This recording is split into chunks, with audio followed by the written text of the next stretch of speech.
Hello and welcome to In the Weeds. We're recording live from the Pickeyweedz Esoteric Occult Boutique, located just south of Clark Summit, Pennsylvania, in beautiful South Abington Township. Pickeyweedz is the largest and most diverse boutique of its kind in northeast Pennsylvania, with an increasingly wide variety of items for many traditions. In addition to items for sale, Pickeyweedz hosts a wide variety of classes, events, and community-driven gatherings throughout the year. Pickeyweedz is located at 105 Layton Road, South Abington Township, PA. Open Wednesday through Sunday, 12 p.m. to 8 p.m. More information can be found at www.pickeyweedz.com. That's PICKEYWEEDZ.com, or on our social media channels on Facebook, Instagram, TikTok, and YouTube. In the Weeds is the official podcast for Pickeyweedz, where we strive to bring the community together with topics of interest, guest speakers, and informative discussions to benefit the entire community. If you'd like to be a guest speaker, either live or remote call-in, please visit www.pickeyweedz.com. Scroll down to the bottom of the page, find In the Weeds podcast guest application, click it, copy and paste the text into an email with your contact information, and send it to us at pickeyweedz@gmail.com. Now let's get in the weeds. Hey everybody, you're on episode 10 of In the Weeds with Pickeyweedz. And today you have myself, John, and Tay. Hi. And we are recording our first episode in our studio at the store. Awesome. Yeah, it's very exciting. So before we were using Tay's office as a temporary studio until we get the bookings situated. The rooms were booked up. We had a last minute cancellation, so we were able to move our studio about a month earlier than we expected. So we're, still working the kinks out, and we have this atrocious smell coming out of the sink drain that we're going to have to get somebody to look at. It smells like demons in here. Yes, it does, Johnny. But we'll get that sorted, and we are now in our permanent studio. We have a third mic now, so hope to be doing some interviews or more interviews now, not just remote, but actually live at the store. And we are working on one for episode 11, but we're going to wait to hear back from that brilliant mind as to when the appointment can be set, and we can set the stage for him to be on the third mic. That'll be kind of awesome. Yeah, so today we thought we'd talk a little bit, and we've talked about our past and a little. We touched on a couple things, but whether you can relate to this or not, or whether it's even interesting or not, we thought we would discuss a little bit, and we titled this episode "Weight Training for the Soul." Yes, or Band-Aids, boo-boos, broomsticks. Yeah, exactly. Or boomsticks, as it were. We've all kind of come from differing backgrounds, and being the era that we came up in, it was a little bit of a challenge at times, and some of those challenges still persist today. So hopefully, maybe our experiences might be able to give someone some hope who's feeling surrounded right now. So when we talk about backgrounds, I think the reason that we resonate so deeply with blue collar people and with the agrarian, kind of people is because that's the background we came from. Like when I was tiny, when we could walk, everybody in our area was a farmer. And it was mainly our cash crop was tobacco. So by the time you could start walking, you were expected to be in the fields with your parents. So we would do, little menial tasks to start with. Like if tobacco leaf fell off the looper, we would pick it up and hand it back to them. Keep them from having to stoop so much, because you've got to think how much they had going on and how much their bodies ached. And you're talking about people that are well into their 70s and 80s sitting on that looper, looping tobacco on the sticks. And so we would be there from the time we could walk, and then when we started school, into the season, ended into kind of the bringing in of the fall season, we'd be putting in the smokehouse and stuff like that. So we would actually get up in the morning, get out on the truck, little sandwich bag, usually with your fried bologna and egg sandwich and whatever you had to drink, and go to the field. And then we would take all of our school stuff with us because we'd actually meet the bus at the field and go to school that morning. So that's kind of how our life was. And then everybody in the community gardened, and we all shared gardening crops with each other. Like if somebody wasn't growing tomatoes and somebody was, and you were growing squash, you just kind of traded amongst each other. And we had a whole community network of just farmers that, hell, till I was 10 years old, I thought I was related to all of them. So yeah, I just assumed this was my extended family. Yeah, absolutely. And similar, I grew up living on my aunt's farm, ant farm. Yeah.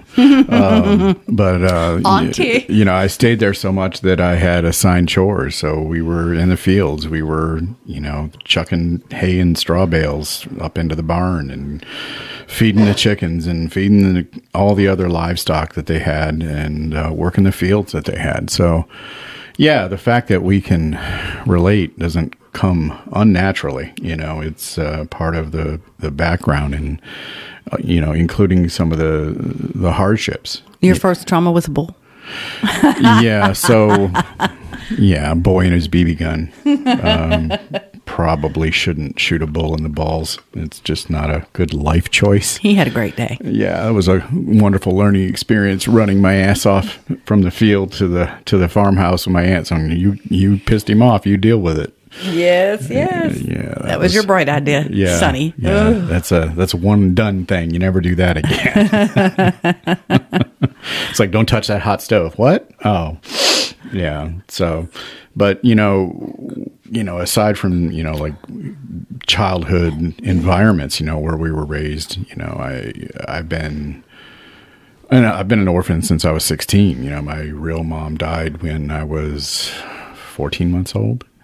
She was in her 30s. Dad had 3 wives. All 3 of them were school teachers. All 3 died of cancer. Great luck runs in the family, apparently. Dad was hot for teacher, though. Yeah. And then my stepmom came into my life probably, I don't know, a couple of years after that. And I remember parts of it as being great. And she was brilliant. She had a master's degree in education. She had a master's degree in geology, which I'm sure she finds freaking hilarious when I can't remember the stones, as we have so freaking many. She's looking at you. Like, boy. But she went into the hospital when I was about 11 or 12, and I may be getting my years off, but, I'm in my 50s. It happens.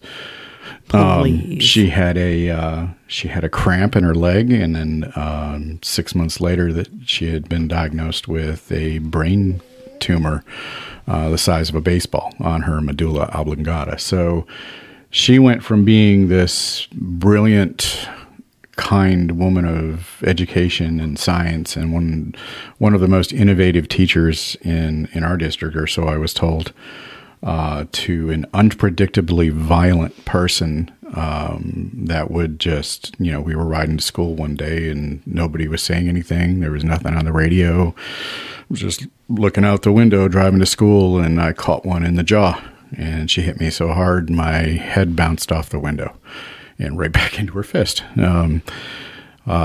Things like that was the childhood that I knew. You never knew what the mood was in the room, and you were kind of cautious before you walked in because you didn't know what to expect.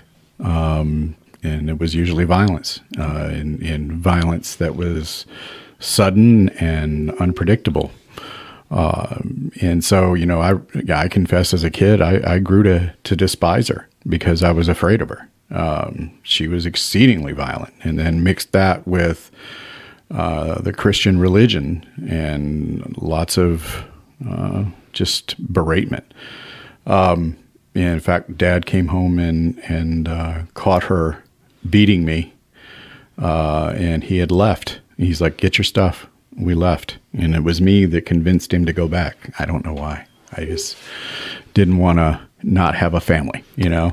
I think intrinsically you knew she was sick because it was so unlike her. Yeah. Those last several years, you know. Yeah, it was terrifying. If you look back at the pictures and how much love there was before the illness, you know, she even dressed you guys alike. Oh, yeah. She sewed all of our clothes, and like, this didn't look like some patchwork. It looked like clothes that you bought at a very nice store. You know, she was excellent.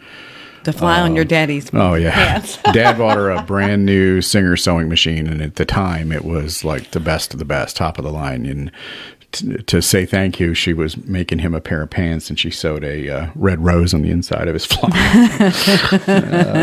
Yeah. At the time I didn't get it. I'm like, why? Well, I don't understand flowers. But, okay. Saucy. But so she passed, and it was a horrible death, and the brain tumor took over for probably about a year. And it was just every day dying a little bit more, and to the point where she came home for home hospice. Dad had round-the-clock nurses for her, and, you know, I'm in the room next door, and I can hear death moans all day, all night.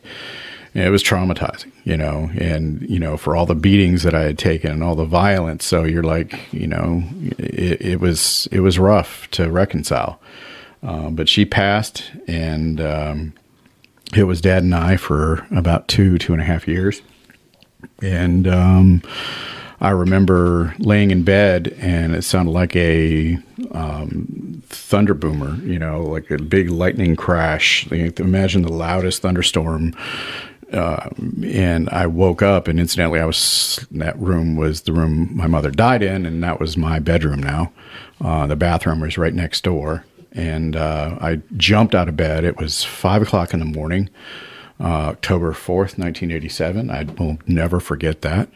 And my dad was lying on his back in the bathroom, and he was purple, throat swollen, and he had a heart attack.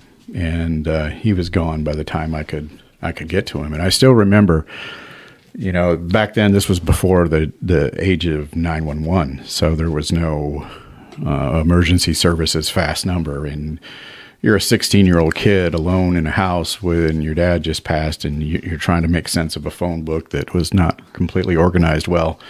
The only number that I could think of to call was my uncle, was Dad's best friend, and he got up with the ambulance, and he came over. He was only about a mile away. He came over to the house, and that was the longest period of time I think I can ever remember, just sitting in that dark house, you know, 5-something in the morning, and staring at my now dead father. And it was just all a blur after that. But that moment between when everybody arrived and after it happened was something that was interesting. So yeah, I went to live with my aunt, and we had I had spent a lot of time there. She, like I mentioned before, she and her family were extremely fundamentalist Christians, to the point where if the word hell came out on the TV, she would change the channel. And you know, I had one of those. Yeah, it was crazy. But you had kind of interesting. Cheyenne Bella's whining, of course, because she doesn't understand the new studio. This is not the office. She's actually trying to get to you and can't because of the chair. So if you want to push it with your foot, she can stop pushing me around. So I'm taking a ride in the studio, vis-a-vis Bella Tram, and she is being just a little bit wicked. But yeah. So that was would you say that was your coming of age, losing your religion apex in the curve? John? I came of age very, very quickly. You know, it's, you know, one day you're picking out your school clothes, and then the next day you're writing your father's obituary and making adult decisions. Yeah. You know, it was me that picked out his coffin. It was me that made the arrangements. It was myself and his sister writing his obituary to put in the paper. And, you know, it was just, you know, I'm 16. You know, I didn't know anything about anything. And it all happened really, really quickly. But that trauma was something that broke me then, but it's something that's shaped me since.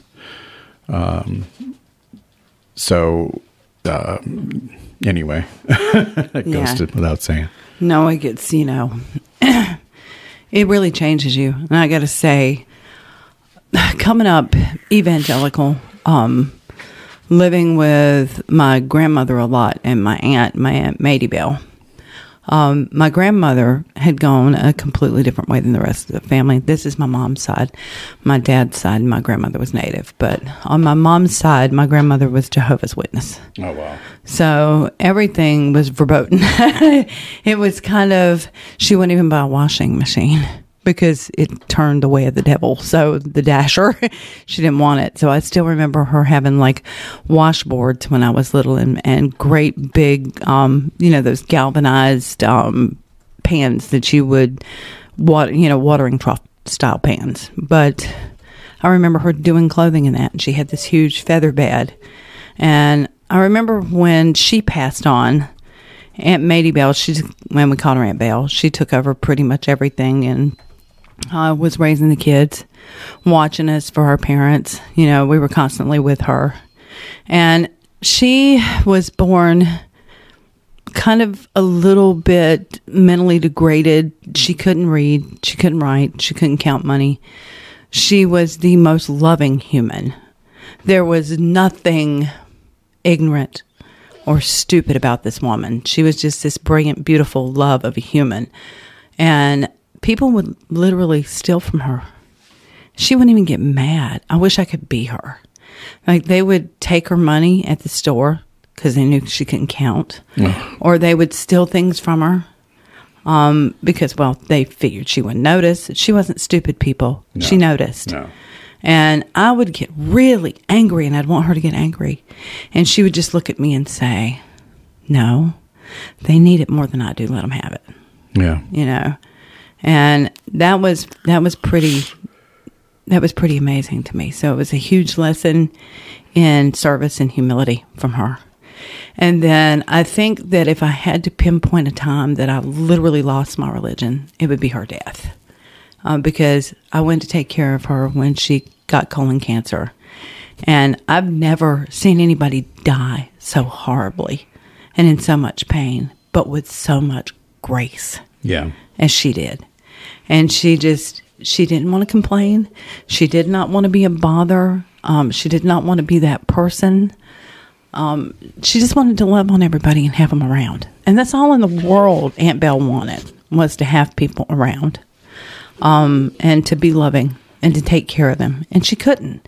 And you could see that it pained her that she couldn't be the caretaker and she couldn't be the one that was loving on everybody.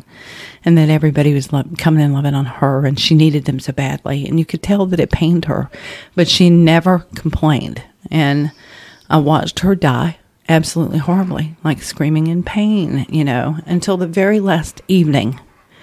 And I went to walk in the bedroom to check on her. And she was rocking the baby she had lost in her arms. And you could make out the outline of this child. Wow. And then I could see the image of a man standing at the end of the bed. And I want to say that he was kind of shimmering. And she was talking to him. And I can only assume, that it was somebody that she loved dearly. And she was cooing to the baby and talking to him. And I was frozen, just stuck in this doorway. I couldn't go in and I couldn't move. I couldn't leave. And I don't know how long that went on. It seemed like an eternity. And finally, I was kind of able to break free from the door. And I went back out into the living room and I looked at my sister and I said, I don't think she's going to make it. I think this is it. This is going to be her last night. I think she'll be gone by morning. And she asked why, and I told her. And sure enough, Aunt Bell died early the next morning. And they came in and did last rites on her. And the nun then, I had spent a lot of time with her, Sister Agnes. She worked with hospice. And I was in that phase of disbelief. And she was so decent and so respectful. And she's very, very adamant about the fact that she does this for the people. It's not so much that, that there's a belief, but she does this because people need it and because she loves them and she's of service. And she asked me, she said, if you don't feel comfortable, being around last rites, why don't you go outside and smoke a cigarette and relax a little bit and I'll come get you when we're done. And it was the most loving thing anybody ever did, because I was right there. I was like, there's no God. If there was a God, this woman that's so lovely, loved everybody, never had a harsh word for anyone, would not have died so horribly. You're a horrible, horrible creature if you are there. And that was it. And I was kind of dead inside for several years after that. Because this is the woman, because both of my parents worked, who pretty much I looked to as mom and as my safe space. You know, when I needed that hug and I needed that love and I needed consoling, that's where I went. And that's what started me on the path of questioning absolutely everything. Now, you know, there had been that time dabbling when we were teenagers, me and a friend of mine from North Carolina. I won't name her name, but if she's listening, she knows who she is. When we got in trouble with the Ouija board, and she was of an Italian family, and there was a whole lot of magic flying around and a whole lot of practice. And not so much practice outright, but understanding of the spiritual world and of the ancestral world. And they just kind of lived with it and accepted it and taught me to live with it and accept it and to know that it was there. And I'm just really, really grateful for you and your family if you're listening. And I love you and I miss you and I hope you're doing well. But yeah, it's amazing to me how I did come back into it, is in seeing people when they were dying and seeing the people around them that were waiting on the other side.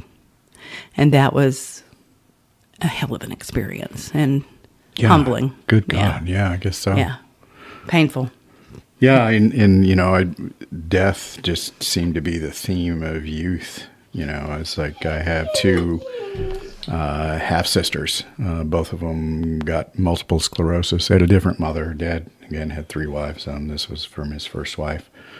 And both of them passed from MS, and one of them had an issue with prescription pill addiction. So that kind of exacerbated and accelerated her passing. So yeah, it's been an interesting thing. And then, you know, to go from that as a childhood and then into the career path that we chose was kind of like, hey, let's just, you know, throw some more stuff on the fire. You know, I mean, I started, you know, I put myself through school and worked 3 jobs.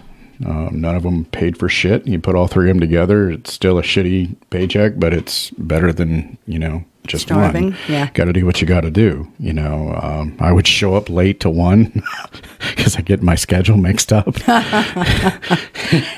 and early to the other one. So, you know, it's,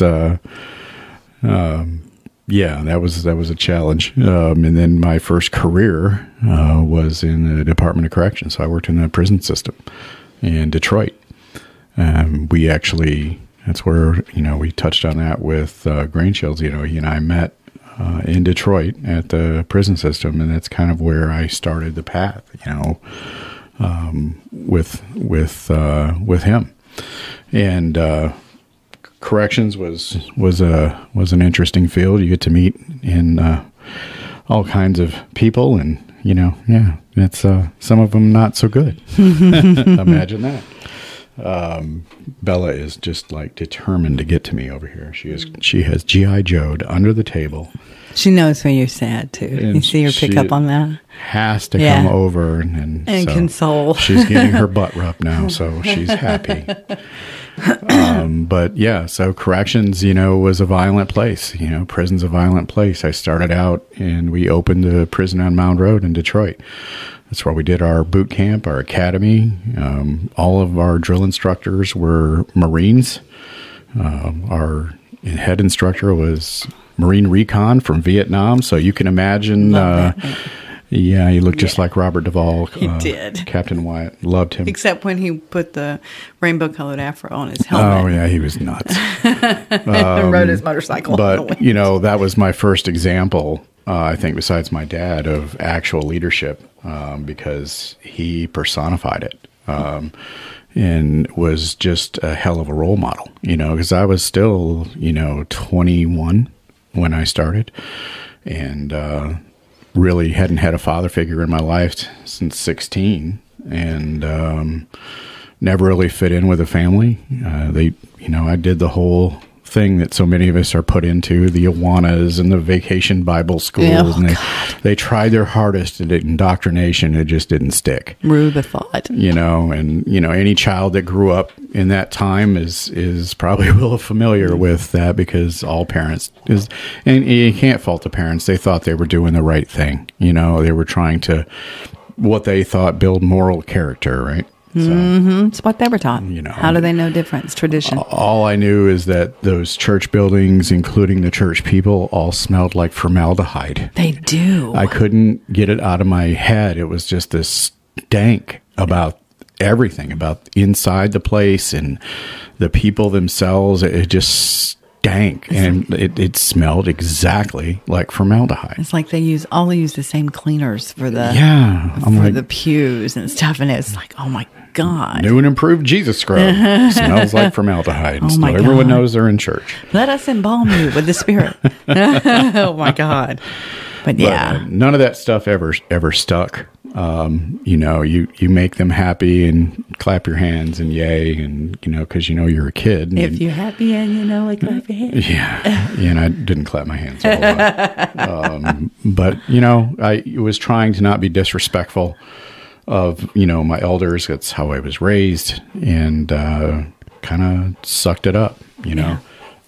Corrections got violent. I transferred to Michigan Reformatory in Ionia, Michigan, which is an odd name for a town with 5 prisons in it. I own you. And so I worked in one of the oldest ones in the state. It held Civil War prisoners at one time in open bar cells. It was rough. It was old school. If you've seen Shawshank Redemption, that place looks a little newer. It does, doesn't it? It was, we had 16 to 18-year-old violent offenders. We had escape risks from across the state. We had assault on staff from across the state. It is a group of not very nice people. I never will forget Christopher seeing it for the first time when I rode them out to Ionia from Lansing. And we were driving around it. You could kind of circle around the perimeter. And he was young. I don't know. What was he? Probably about 12 or 13. Yeah. And he oh my God, it's a fortress. And I was like, yeah, it's pretty intimidating, right? Yeah. Pretty cool. Oh, well, grown men would break into tears when they, because we were the Reception and Guidance Center, which is a very nice, shiny word for it's the first prison you go to when you've been convicted. Yeah. Grown, big-ass, strong street guys would be riding in the prison van from where they just completed their sentencing process, and we were the first place, if you were from that region, to come to prison. And it was an intimidating place, I'm sure. It sits way up on a hill. It doesn't have a fence. It has a 40-plus foot wall around it, and it looks like a castle. It's built in the 1800s. I loved it. Yeah, it's beautiful. But it was violent. It's a weird thing to say, but beautiful. My partner and I, we would literally flip a coin to see who went to the first fight. And this was every day. This wasn't, you had days where it was the odd day where you didn't have anything pop off, but especially in the summer when it got hot, full moons, and, it would get wild. I've been in, when we moved to North Carolina, I worked very briefly for the North Carolina DOC. And in the interview, they give you these hypotheticals. Well, what would you do if this happened? And I'm like, well, I can tell you what I did. And they were like, what? I'm like, no, that actually happened. And here's what I did. And they throw another one. Well, what would you do here? Well, again, I would tell you what I did. And they're like, what? I'm like, yeah, I don't come from happy, shiny place. I come from, that and kind of place. Y'all didn't even train people. You just stuck them in prison. Oh, yeah. North Carolina is weird. Yeah. It's like they don't think with their brains, but think with the money, so they won't put a new officer through the academy until they've worked inside the prison for about 6 months, because they don't want to invest the money for someone that's just going to quit the first day they work. So they want people to be in the environment and, decide whether or not they're okay with being in that environment, and then they'll train you. It's like putting somebody out there and telling them to do a spell without giving them a formula. It's the most bass-ackwards thing I've ever seen. In Michigan, it was, I don't know how many months. It was probably 3 months of classroom and PT. We PT'd everywhere.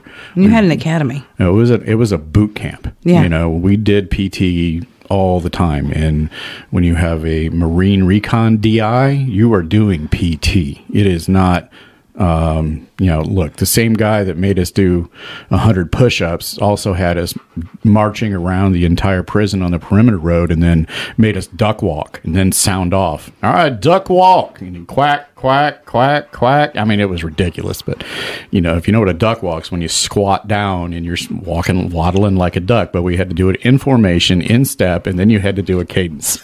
It was a nut. So how does this tie into practice? It teaches discipline, and it teaches you to read, your situation, to look for, trouble, and the trauma that John has suffered and that I have suffered. There's one or two ways the two of us could have gone with that. He could have turned complete convict. You're that close. Well, I was half convict. Just do have in order to survive in there, you have to walk that line, And if you go in there like they're going to teach you in the academy, and you're going to be the straight-laced dude, you're going to get took. Yes, you are. And at the same time, if you go too far with it, you're going to prison, or you're going to get killed. Yeah. So you kind of have to walk in a gray area. It's not by the book, but it's also not illegal, right? So you're preserving order, and you're making sure that the people that were there are when you leave for your shift, they have the same amount of holes in their body as they did when you first arrived. Yes. And so I did that for about 5 years. And I got to say, people spend all kinds of money to go to these highbrow management schools. If you want to learn how to work with people, try being a corrections officer. Yeah. Because you have to build relationships with some of the most despicable people on the face of the earth, but it's not your job to judge them. It's not your job to punish them. It's your job to keep them, and to keep them healthy, and keep everything that they have coming to them that they get, and that you don't abuse that power. So in order to do that, you have to be able to work with people. You have, people that, you wouldn't catch yourself with in the world for nothing, but you have to be able to work with them. And I think that was probably, in later years served me well as the best management training I've ever had. Yeah. And, I went from that world to when we moved to North Carolina. I didn't like North Carolina corrections. I thought it was just not on the same level as Michigan. I think I'll leave it at that, to be polite. When you're handing inmates keys, your security keys to go take the trash out, because you're too lazy to get off your desk. Not really smart. That happened. Yeah. So I saw a lot of things, and they were afraid of inmates. They wouldn't talk to inmates. They sequestered themselves, and I worked death row in Central Prison. And there's a lot of good people there. I met some fantastic officers that I still maintain friendships to this day. So it wasn't an altogether negative experience. It's just after Michigan Reformatory, it kind of ruined me for anywhere else. It wasn't really their fault. I just, MR does things their way, and they've been doing it since the 1800s. So it's hard to adapt to a friendly environment when you come from what they call gladiator school in Michigan. That's the name that we had, and it was very well earned. So how does that tie in?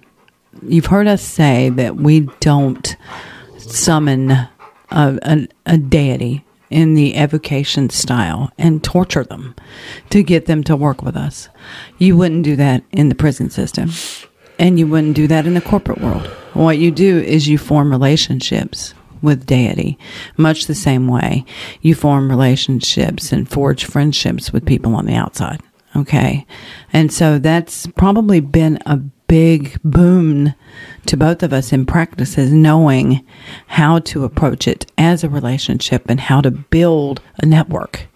And I suggest this for you guys, rather than looking back at all these instances of trauma that you've had and letting them hurt you and letting them twist you up to the point that you can't function.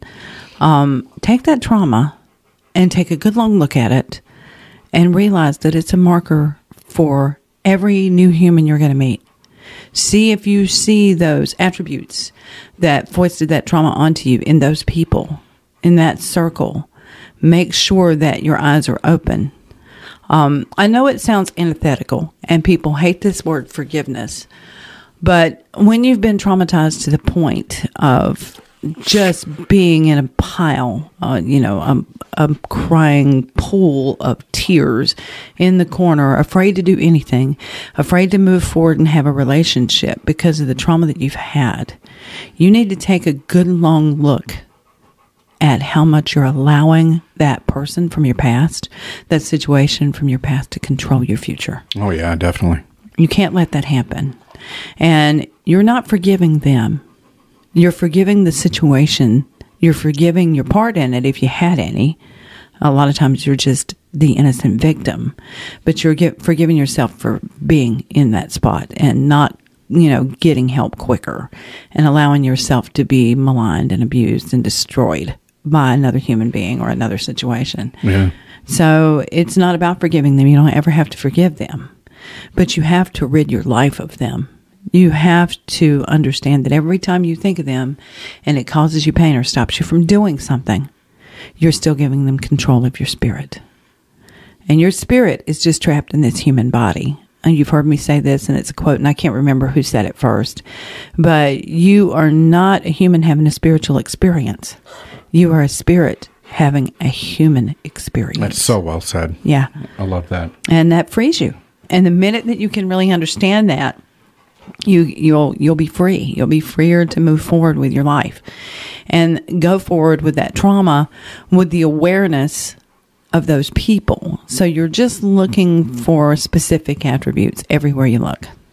And a lot of times you're going to fall prey to misjudgment because they're going to say something jokingly or sideways that's going to remind you or trigger you.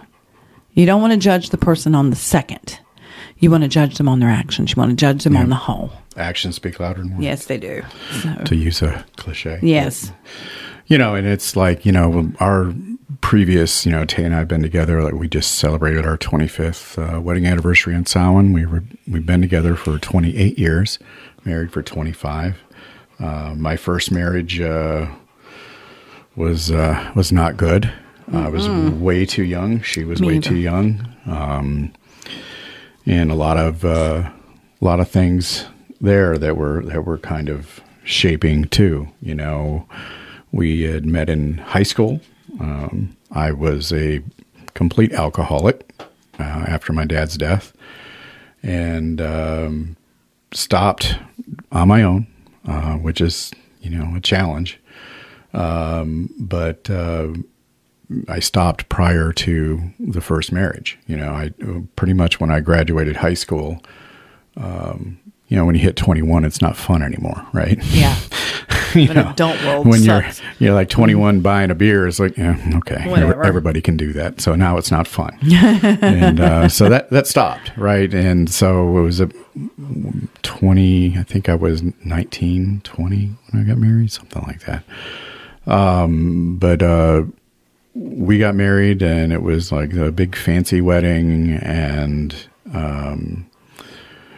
we had a child together, and always told each other that, hey, if something ever happens, we're never going to use the child as a weapon, right? Yeah. Or use the child between us. And I meant it when I said it. She, however, had different ideas. And she worked in a group home for developmentally disabled adults. They were violent quite a bit. They had to physically restrain them, and so she had some war wounds and bruises on her arms and things like that. And that's what we did. I worked in retail. I was, like I said, doing 3 jobs and going to school full time. And we had the child, and she was born. She was beautiful and daddy's girl. Stunning baby.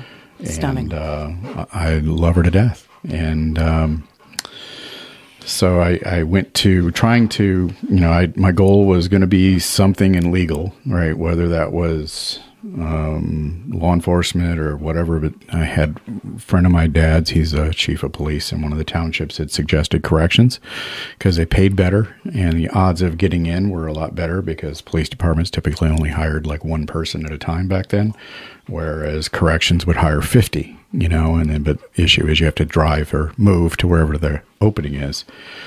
And so I went with corrections. And so working towards my start date, I thought, well, let me get some additional training. So I had signed up for a course in New Hampshire called the Lethal Force Institute, and it's basically they teach basic firearms, things like that. So I was trying to resume pad. Okay, that's all it was. But I flew out there. We had planned this trip. She stayed home, and when I got there, the travel agency neglected to tell me that you had to be 21 or 25 to rent a car. 25, yeah. And so I'm in BFE, New Hampshire, and no transportation. Got a cab to the hotel room. The hotel room, because my plane was late, had sold my room out from under me, so I had nowhere to stay, no transportation. And it was just, crazy. I'm a 19-year-old kid, and it's like one thing after the other. I finally said, screw it. So I tried calling home, and no one would answer. And I tried and tried and tried for like 4 or 5 hours. No one would answer the phone. And I'm getting concerned because she's not answering. And then this is before the days of cell phones, right? And I rebooked my flight to leave the next morning. And she finally called me back after several hours and acted kind of strange. I couldn't really put my finger on it, but never once did I think, oh, she's doing whatever. That never crossed my mind. And I flew home. And when she picked me up, she was dressed to the nines, like had on her best outfit. Her face is all done up. And I'm like, my dumb ass thought it was for me. It wasn't. When we got home, I was exhausted. I hadn't slept in 2 days because of the stress and everything going wrong. And I went to go to bed, and she was leaving. I'm like, where are you going? She's like, I'm going on a date.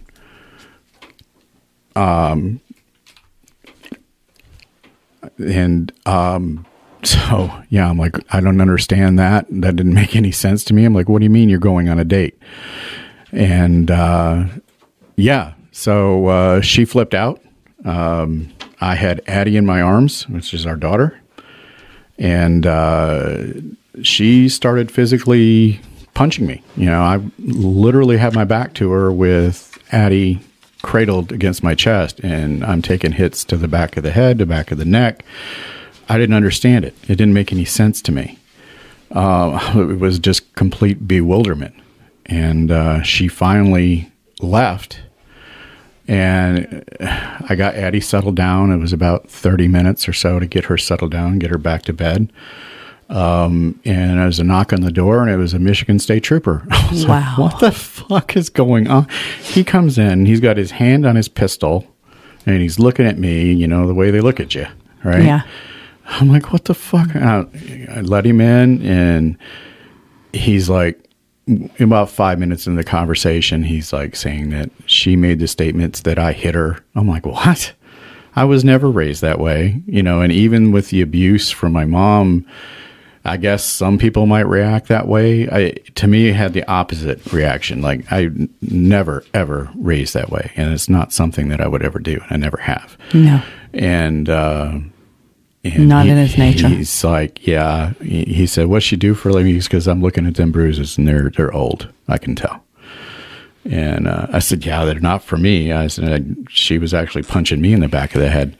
And it came down to, well, where do you want your daughter to sleep? And I had no one, right? So I had really no family to speak of. I had to be at work that night in Detroit. It's an hour and 45-minute commute one way, as I lived up north of Flint.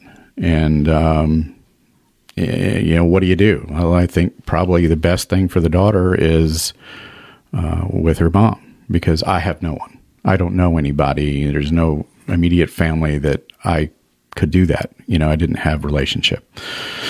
So that was off Addie went, and through the divorce proceedings, I didn't see Addie for about a month and a half. I had no idea where she was. The mother completely left the state, left the area.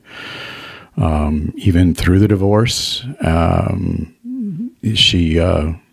she fled the state. The state of Michigan, friend of the court, didn't do anything to help. And you had full joint custody. Joint legal custody. And so she's now 30 plus years after completely poisoned the child. I don't know what's been said, but whatever's been said is not what happened. It's her mother's version. It's child abuse. Her mother married the town thief. He was well known to be the town thief. And that's who she was going on the date with that day. And so I still don't have a relationship with her, and it breaks my heart every day. But we've reached out, we've tried, and she blocks everyone. She's blocked me, she's blocked Tay, she's blocked Tay's sister, she's blocked our daughter. We've tried and tried and tried and tried for years. And it gets to the point that, what do you do, right? So anyway, I don't know why I got on that long-winded thing. But I guess the long story short is, I hear the stories of people that are going through things similar. And those kind of instances can make or break you. They're defining. And it hurts. Yeah. It hurts every day. If I feel like, having some pain, I can think about that, or, look at pictures of her and wish that we had that relationship. And hopefully one day she will reach out. We're not exactly hard to find, but I'm afraid to push too much or push her completely away. So yeah, I'm hoping that as she ages and I see she's married now, I can watch from afar, and that's the best I can do right now. And so that's what I do. But those kind of instances, from the death to the trauma of basically losing a child or losing contact with a child, they can make or break you. And absolutely, those are some of the things that, you do to become who you are. That it also helps to build your willpower and build your inner fortitude, right? Your intestinal fortitude, and you can weather those storms. Yes. And Tay, you went through a pretty tumultuous time too. I did, and it's like I like to swing wildly. I don't know how many of you know this. Go for the fences. Yes. Oh my God. So the first one, he was really abusive, and he ended up being a chief of police, and so you can probably pretty much detect how that kind of turns out when you're in an abusive relationship and somebody's a cop. Okay. And then, so when I finally, managed to wrest myself from that situation, and that was on a morning that we were kind of at gunpoint with each other, with a toddler in the house, and you come to the stark realization of how close your toddler just came to, danger, trauma, possibly even dying herself, and you run like hell and leave. Then I took about, 2.5 years alone, because I was just so freaking sick of humans, especially at that point in time. Not a man hater, but men in general, and didn't trust them. I took about 2.5 years by myself, and then I decided to go the opposite direction with my mate, which was like, okay, let's go way over here to I will cry in my beer, and I'm very much, an emasculated male. And then at least it's safe, right? No, yeah. Not really. Because then they'll manipulate everybody around you and make you out to be evil. So what do you do when that happens and you've swung wide for the fences trying to self-correct and you've overcorrected? Do you get mad? And do you just stay mad, and do you waste that anger on humans? and make a complete ass out of yourself. Yes, sometimes we do, and I did for a time. But then I learned anger works best in ritual. Oh, God, yeah. And it's an absolute waste on a human being. So take that anger, that righteous anger, and for you, for your trauma, it is righteous anger. Take that anger into ritual and use that rage in ritual. You will be amazed at the energy it raises and the things that will manifest for you when you do direct that into that fire and let that fury become the ritual. Give that up and take your tormentor's power. You know how you do a return to sender spell and you're returning all their energy back to you? Yeah. Well, something we do when we do it is we take our energy back. We take whatever they took from us, especially if they were like one of the last ones and very leechy and very manipulative and very much robbing you of your time and being very vampiric about you and your energy and your possessions, you know, things like that. And we demand that energy returned to us. So take that energy back. And then once you've done that, walk away from the trauma and you'll be able to laugh like we do because you'll hear us laugh about it when somebody brings some of this stuff up. Yeah. I know she took all of everybody's shit. I came home from work in Detroit. It has been a long day and dealing with crazy people. And then when I walked in the door, everything was gone in the house but the bed and the couch. Yikes. This woman took the fucking ceiling fan. She took the ceiling fan like and the toilet paper. Took the ceiling fan. I'm like, what the fuck? She had come over while I was at work, and her father emptied the house. And they took stuff that wasn't just her stuff. It was our stuff, you know. And I'm like... Stuff that was attached to the actual house. At the time, I was the opposite of a material person. I still am. I don't give a shit. I'm like, you know what? If you can have it, I don't care. I changed the locks that day because I was young and naive. Should have changed the locks before. Yeah, 3 wires hanging out the top of the ceiling was kind of like, wow, okay. Yeah. What do I do with this? Pure class. Gonna need to do something about that electrical power just kind of hanging there. Yeah, it was nuts. But you know, instead of crying about it, I'm like, well, she made room.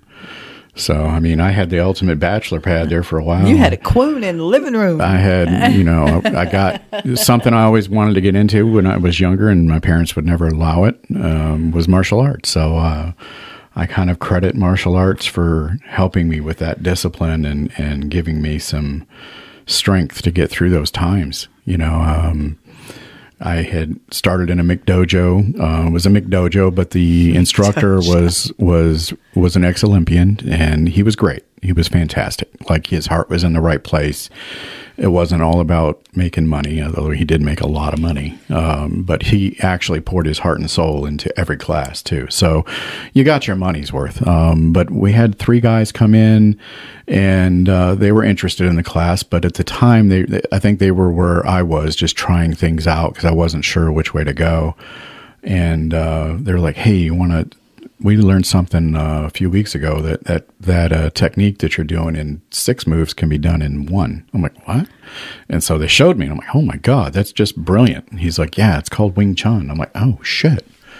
And so they're like, you should come with us. I ended up going with them to a very closed door training session. And look, most martial arts studios have the big road sign out by the road. They have, you know, cool ads and, you know, all this stuff. This was not like that. This was not an advertised place. It went by word of mouth only. When you drove up to it, there was no signage. It was just a room with a mirrored window that you couldn't see in, and a little tiny crossed swords that said Francis Fong Wing Chun. And it was really tiny. Like, you had to be up to the door to see it. And knocked on the door. And when I walked in, it was like something out of a movie. You know, there was probably 25 people crowded into a space that was probably half the size of our old store. So you can imagine everybody's shoulder to shoulder. There were no seats or chairs to watch. And I just kind of like hovering by the door. And Sifu was like, you know, who are you? And I told him who had sent me, and he's like, all right, well, we don't spectate here, so you have a choice. You can either participate or you can leave. I'm Woo. like, okay. And I ended up staying, and I stayed there probably for 3.5 to 5 years, something like that. I don't know. Time's a blur. It was several years. And it was very closed door practice. He was a district attorney or assistant district attorney in Flint, Michigan. Very instrumental in giving me some structure when I was completely in the dark, literally. And Wing Chun is a martial art, but it was a martial art designed by a woman. It doesn't require brute strength. It doesn't require any of that. It's probably the best demonstration of pure raw physics. That's amazing. Similar to what, some of the MMA folks use on the ground, right? So it's physics at work. And it was fascinating. It was a thinking person's martial art, and it was very much like a chess match where you weren't just reacting to things, you were setting techniques up 6 moves ahead, and it was interesting, and there's people from all walks there, but most of them were corrections, law enforcement, things like that, military guys. There were some women there, and we had a little itty bitty, she was one of our senior students, and I mean, watching her go toe to toe with the number 1 student was just inspiring, like, wow, she probably weighed $110 dripping wet, and she's going up against a guy that's twice her size, twice her weight, and she's doing well, tearing them up, and it was like, wow, that's impressive, so it's not some Americanized nonsense, and I, at one point in my life, I became so devoted to it as I was going 5 days a week because, he taught a couple other arts on other days. So one day we would have Wing Chun. The next, he might invite you to Muay Thai. And if you do well there, he may invite you to the Kali, Eskrima, Penchek. It was actually Salat class. And it was fascinating, and I had a great time and met some of the most interesting, amazing people in that era. But one of the big things I took from it, and I still apply it today, is the discipline. We talked about that in the last episode.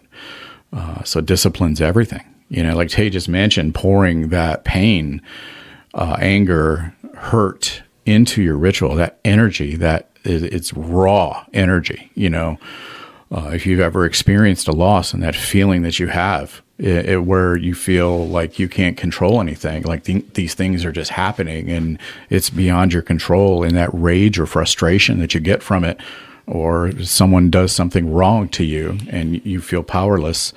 But that anger, that rage, that's the energy we're talking about pouring into your magical work. Yes, it's wasted on humans. Because you can argue all day or yell or fight other people. It doesn't really accomplish a whole lot. But if you use that, especially, you learn how to harness that emotion where you can bring it up on demand from, all the things that have happened to you or that life did to you over the years. That raw emotion, that raw energy is the biggest battery in ritual for me. And I don't really know how else to describe it other than, it's just like a big battery pack. We all carry the baggage around with us, but it doesn't do any good to sit there and bemoan yourself and life is awful. And, you think right at that moment that you're experiencing the worst pain and nobody else has ever experienced that. But the truth be told, most people go through some traumatic things. Yes. And most people are broken toys, as we call them. We've been broken. Life broke us, but we put ourselves back together and might be hodgepodge with some scotch tape and Bondo, but we're still putting one foot in front of the other every day. And I think that's really important that you take that lesson from the hardship. These things are meant to give us experience and meant to teach us that we can overcome it. And frankly, I don't like it if you don't have some flaws. Oh, yeah. I don't. Oh, yeah. If you've had a sheltered life, get the fuck out of here. I cannot relate to you at all. Yeah. And would you say that this helps protect us when we've done this for ourselves from having that guru savior complex, looking for a savior. Oh, yeah. I'd say that when you put yourself back together and you've decided not to let your traumas be your master and to destroy your life, and that you're going to show them that I can still have what I want and you're not stopping me. And I'm not going to let your voice live rent-free in my head. Yeah, exactly. That you won't have that savior complex and find yourself being, I need a savior. I need a white knight. I need somebody to step in and protect me from the man. You won't have any of that complex. No, you learn to stand on your own 2 feet, and you learn to weather the storm. You get that chin up and the firm stance, but at the same time, you don't let it harden you off to the point where you can't be accepting or listen to other people, which is what we do every day, yes, right? People come in and trauma dump every day. And yeah, sometimes it's a bit much, if we've had a particularly rough day ourselves, sometimes it's hard to listen to someone else, but that's kind of what we do. That's kind of what our position here at the store is. Because sometimes these people don't have anyone else to talk to. They don't have anybody else to relate to because they can't relate to them. Yeah. Someone will tell them, well, just go to church or pray a little bit more, but they're pagan, right? That advice doesn't carry with us, and sometimes you just need to hear from someone that shares your values and shares your belief system. Even if it's a different system, it's still similar. Right. And we get that. And that's why we don't charge for consultations. Yeah. I've seen other stores, $25 an hour for a pagan consult. Get the fuck out of here. For spiritual counseling. That's your job. Jeez, really? That's your job. That's your job. If you're going to run a pagan store or a metaphysical store, you need to expect people to come in and want to talk. And have questions. Yeah.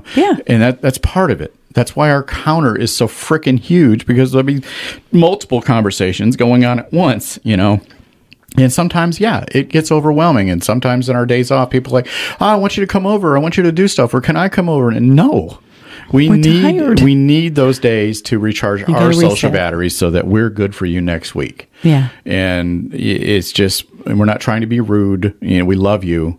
We do. And it's not personal, but we have to have that recharge time. And I think if you're going to anyone, not even stores, but, practitioners, I think it's really vital that you don't do witchcraft 24/7. Yes. Okay. Have something normal in your life. You need something mundane to take the jinx. You need to take the focus a little bit and let your brain relax a little bit. I'm not saying abandon it. I'm saying don't think that everything and everyone you talk to or everything you do has to be related to your spirituality. No. It can still be related. You're trying to escape that, right? You're trying to escape that evangelicalism of your past. And it's important. Yeah. It's very important. So if you have a hobby, if there's something that takes your mind off the world, if it's reading a book, doesn't have to be a pagan book. Maybe you like fiction, or maybe you like nonfiction, or maybe you like video games. I play video games, and incidentally, we have a Pickeyweedz guild on Elder Scrolls Online. So plug. It's on PC, North American server. So if you're on Steam, give me a holler. It's Dumuzi, Dumuzi 777. Shameless. And we'll get you in. But, it's a private guild. It's just Tay and I and the people from the store, friends and family. That's it. We don't recruit other people. But we like to have more people and have fun with. It's a big MMO. It's a open world, somewhat open world universe, and it's a lot of fun. Takes our mind off things. Or sometimes we just sit and watch TV, Netflix or Hulu or whatever. Watch a show that doesn't have anything to do with it. Read a book. Take a walk down the nature trail that's right next to the store, or walk in the woods, wherever you may be. I think it's really important to take your mind off of things and then get back to study. Plus, you'll open yourself up to other ideas that'll just kind of occur to you in the mundane process of of crafting or reading, and you allow yourself to hear other voices other than your own, and let that speak to you. And sometimes it speaks to you spiritually, and sometimes it helps you craft, a better plan for tomorrow, for your day to day. Yeah. But you've got to have that balance. You got to have that work-life balance, and you got to have that spiritual work-life balance. Yeah, it's really important. And, whether that's going out and playing a game of basketball with your friends or watching a ball game, whatever makes you happy, and something that you can get into. And we're not saying that you don't continue your study and continue your work. Of course you do. And if that's what makes you happy, then by all means, keep to it. But for a lot of us, we need that reset period. And that's kind of the time when you're allowing the knowledge that you've gained by reading or study to kind of sink in. So it's kind of the difference between theory and practice. So reading and learning and all that is theory. Practice is practice, but it's also that like what Tay just said, when you're doing something mundane, sometimes the most sacred things will come to you. I mean, look at the knitting that you've been doing. It's meditative, right? Music, listen to music. Sometimes the right music can take you to that place, and it's awesome. It's what everybody should do. But I want to caution also, talking about the trauma. And, you see, like I said, we get trauma dumped on here every day, and that's fine. It's fine, folks. It really is. But don't let yourself become codependent on other people either. Oh, my God. A lot of people like to live vicariously through their friends or people they look up to. And you're doing yourself a real disservice by not stepping into the fire on your own. Yes. It's the worst pitfall ever. Because you'll find it's human nature for people to try to make you into a mini replica of themselves.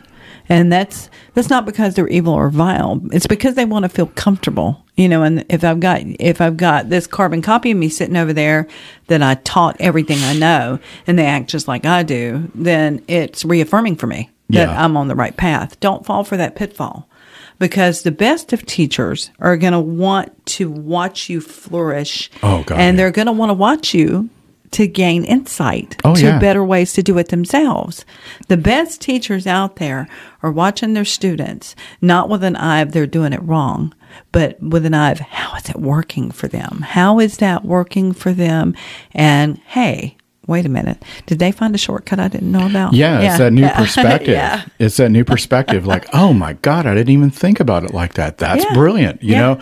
So you have to really be careful both as teacher and as student. Right? That not everything is what we hear somebody talk about it today. It's like a jigsaw puzzle. Yeah. And you put it together, and if it doesn't fit, you just shave the corners a little bit and push it together. It was another podcast we were listening to. Yeah, Three Pagans and a Cat. Yeah, it was great. It was great. They're great. I had to giggle at that one. I was like, that's a great way to put it. That's pretty much me. I don't fit into any box either. And so many of us, so many of us are like that, and it's okay. It's okay.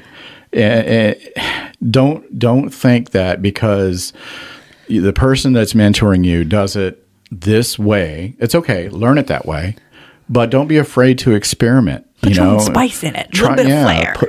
It's like a cover song. You don't want to hear a cover song done exactly the way the original artist did. You want to hear that person that made it their own.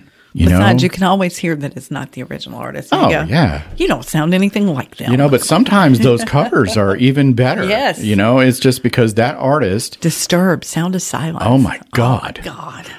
David Draymond. But, so don't be afraid to do that. Learn the basics. Learn how they want to teach you, and that's proper. But don't be afraid to throw your own spin on it and put yourself into it. That's what makes it powerful. It's like... I'll use the LBRP, right? So when I was learning it, we talked about, Tay had the book in her hand and was correcting this, correcting that. Your wrong word, you did this wrong, did that wrong.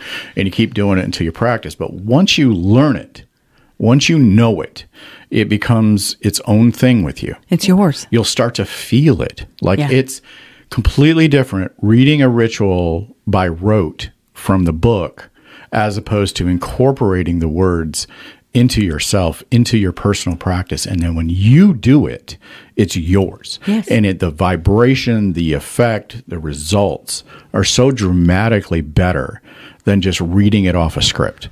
Yeah. You know, and it's like this podcast. We put bullet points up. Okay, we want to talk about XYZ. Yeah. But we'll have 25 minutes on one bullet point, and it's not scripted. We wander off down the path once in a while. But we wanted this to be a conversation, like we were sitting at the store, and we're all sitting around and we're having a conversation, and Bella farts and Bella pants on camera. We do everything in one take. We don't edit, and that's why we want it to be comfortable, as real as possible, and not some production thing that, oh wow, their audio is perfect. Yeah, whatever. I don't really give a shit. If I'm not perfect. I want it to be a conversation. And that's why we do what we do, the way we do it. And take that into your personal practice. You know, don't worry about the theatrical performance. Yes, ritual is very theatrical, can be. Yes. But let it be your theatrical performance. That's what, you know, you're putting yourself into it, and the results are so much better. Yeah. And if it makes you feel good to paint yourself up in purple polka dots and put on a tutu for ritual because it makes you feel freer to express yourself, that's beautiful. Do it. And do it. While we're talking about mentors, just a word of caution. And there's some, they're around here, they're around everywhere. Masters. You're going to see these people, and they want to teach for money, and they're masters of like 5 different traditions. Yes.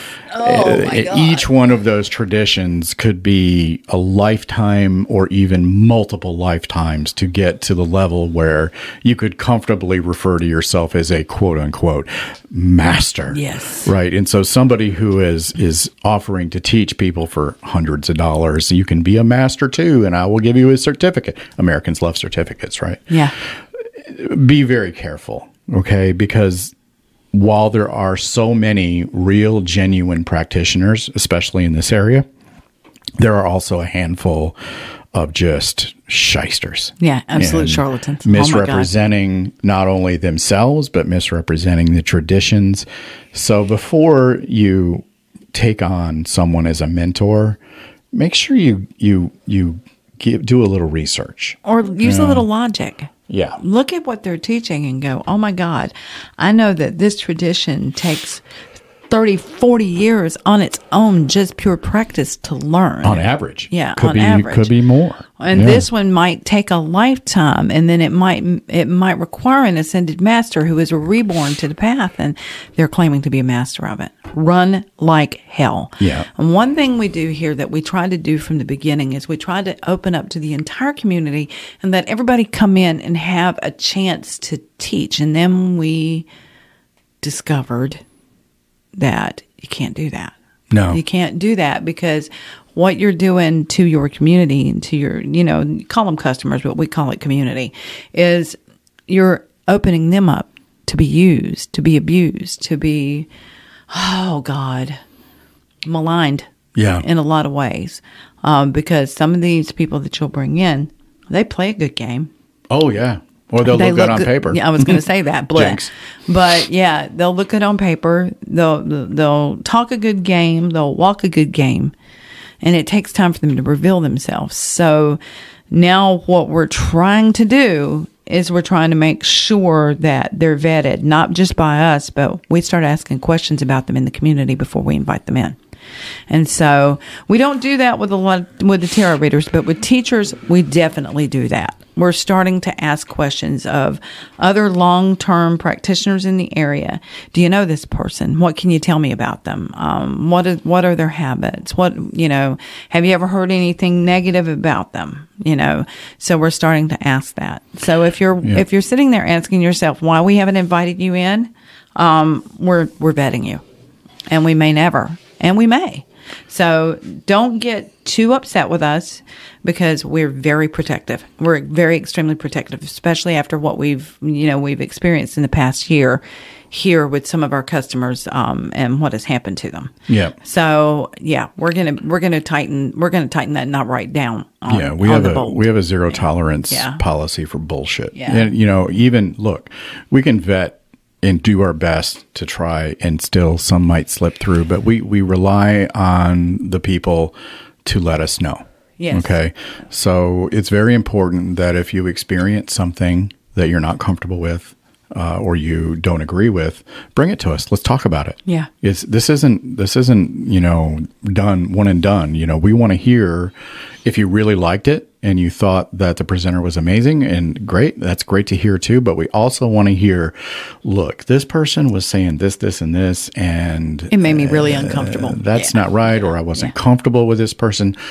Please tell us. Or that's not academically sound. Because none of the readers, none of the healers, none of the classroom presenters work for Pickeyweedz. No. Right? It's just they are their own small business. And myself. We are just trying to give an avenue and an opportunity for people who are interested in doing of service events for the community, a space. And that's it. But if those people, despite our best efforts, you're getting, rip-off vibes, let us know. Yes, please. We want to know. We want you protected. We want this to be maintained as a safe space where you feel that you're coming to get an actual education, that you're coming to get some actual help, that you can come and feel safe and feel good when you leave. We don't want you leaving here with a case of the ick. And there have been a few, one in particular that's tried to get in here, that's in several of the other places, that will never be here. Yeah. And it's not that we think we're too good. It's not personal. It's not that. We don't want our people hurt. We Yeah. don't want our clientele to be misused and abused and you know. So just know that if that person's there, it's like, yes, we have tried to do our best in vetting, but sometimes things come out over time. And the person could be great for the first few times, and then okay. Yeah. Yeah. That can happen to anybody. Too. So yeah. let us know if there's ever anything that makes you uncomfortable, because that is not what we want. We want this space to continue to be of service for the community. And if you have something that you would like to offer to be of service to the community, come and tell us. Yeah. And there's been some changes. The podcast studio is now occupying what was room 1. So there is now one bookable room, room 2. We had to eliminate the free if donations were charged, basically because there was some people taking advantage of that. Yeah. The donations part was intended to be for community, like Mary Ellen, for example. All of her events are donations based, but she doesn't pocket the donations. The donations go to the food bank in Clark Summit, as do the donations on both of our altars go to the food bank in Clark Summit, because especially in these challenging times, people are hungry, and it's hard to buy food. Groceries are insanely expensive. So if we can help give back to the community, and Mary Ellen is very firm on this, hand delivers it herself, does not want the food bank to advertise where it comes from. She doesn't even want the credit, nor do we. Right? So that's why that's the donations based that we had in mind. Yeah. A lot of people were doing donations based for personal reasons. From personal profit. If you're going to do that, then just say, look, these are my fees. This is what I charge. And it's $25 for the room for the entire day. And if you compare prices at most other stores, it's going to be much more than $25. Oh, yeah. Okay. And that's basically so that you have skin in the game and you show up. Because we've had a lot of people, especially the donations based in the past, that didn't show. Yeah. And then we're stuck with people coming in upset because they were supposed to have a session with you and you're not here because you didn't feel like it. And or they were coming for a reading and you weren't here. That's not cool. No. Right? So if you're going to book something, then you should intend on being there and following through. Yeah. It's important because people get, disappointed, and that reflects on us too. And yes. It's not our fault either, yeah. but people associate that with Pickeyweedz, and these people are their own entity. Yeah. So I feel really confident in the people that we have now. They're fantastic. They're adults. Liz does excellent readings.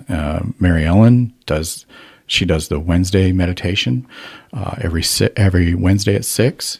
Does a little fire ceremony if she doesn't light our tables on fire. It only happened once. Yeah, just once. I kid. No, you don't. Down, down, down in a burning ring of fire. I felt so bad for her. I really did. We weren't mad. No, at all. It happens. It can happen to anybody. But you know, she's a highly trained and experienced person. She knows what she's doing, as does Liz. And you know, anyone that teaches here, you know, Kaylin comes in and does the sound bath. She's amazing. She has her own studio now. If you haven't seen it, Kaylin of Earth, on Manola, on Manola Road in Clark Summit, and we wish her all the best in that. And she's such a fantastic person, just a bright light in the darkness. Big love. Know? And so, highly, highly recommend Kaylin for anyone. And I think Corinne now has her own studio. Corinne too, yeah. She's amazing at what she does. Yeah. Can't say enough good things about her. Yeah. So there are really good people here that are in it for the right reasons. So don't ever let a bad experience sour you. Continue to get up and try every day. Yeah. But know that we're looking out for you, and that people that we bring in to teach, we are going to know them through other channels, and we're going to know them through other people, and they're going to be vetted, and we're going to have heard if they've used their position to work nasty little magic on other people, or try to sexually harass some of their clients. You know, we're going to know. We're going to hear, because we're going to ask. Yeah. We're going to be very serious about that from, henceforward. Yeah, if there's one thing Pickeyweedz will be known as, is that we do have boundaries. Yes. And they are hard and fast. Yes. We won't tolerate it. And whether you think it's right or wrong, you're entitled to your opinion. But at our store, ethics plays a big role. Yeah. And it will always be that way. Give us time if you're waiting. And some of you, if you're waiting, it's a hard no. It's just because we've heard. And that doesn't mean that we necessarily agree with everything either. No. Even if it's a qualified teacher, it may be something that we're like, well, okay, it's helpful for the community if people get some help for it. But do I personally subscribe to the theories? No, it's not my path. And that's okay. A lot of them. It doesn't have to be like that. No. That doesn't matter. As long as the person that is presenting is doing it in an honest, ethical, straightforward manner, and the material that they're presenting to their best ability is accurate, then it doesn't have to fit my personal ethos or taste. No, heck no. Okay, this is to help different people, different strokes, right? Yeah. And we had Daniel in here doing Kabbalah. He did a fantastic job. Amazing people lecture. Are clamoring for more of that. Daniel is a retired rabbi. Oh no, he's a former rabbi. Former rabbi, but his knowledge and his presentment. Okay, so you can have the most knowledgeable person, but they can't present for shit. Daniel can present. I listened to a good part of his class, and it was amazingly delivered. It was 100% accurate information, and it was delivered in a way that was friendly, polite, and interesting. Yes. And that's exactly what we're looking for. Raven, when she does her temple services and she does her Norse workshops and things, she's fantastic as well. Yes. Very knowledgeable. Well-versed. She's very friendly, very open. She loves questions. She loves being challenged. And that is exactly the kind of person that we love to host. Yes. So if you're that person, reach out to us. Yeah. We're very interested. It doesn't have to be our path. I don't even know exactly what my path is. Come on. I'm just very eclectic. So, but there are, we're really, really open to people of all paths. Absolutely. Yeah. But I think we got to open this store here pretty soon. Yes. We're actually at the store. We have responsibilities. Oh, God. I don't like responsibilities. Yeah, I don't either. We're about an hour and 23 minutes. I have to go make the tea. Time to make the donuts. Got to start the kettle. Love you guys. Love you guys. Thank you so much for tuning in. Please remember to like, follow, share, tell a friend. We're trying to get and comment, guys. Get this out there. Yeah. Talk to us about yourself and your practice. Send us an email. Send us a message. Love y'all. Bye. So we hope you enjoyed this episode of In the Weeds, and we hope you didn't have to pick too much pucker brush off your cloak after visiting with us here. If you liked the episode, please follow, subscribe, and share. And if you're really kind, leave a positive review. Be sure to tune in next week as we publish a new episode weekly. If you're in the area, stop by the store and see us. Thanks so much for listening, and have a great day.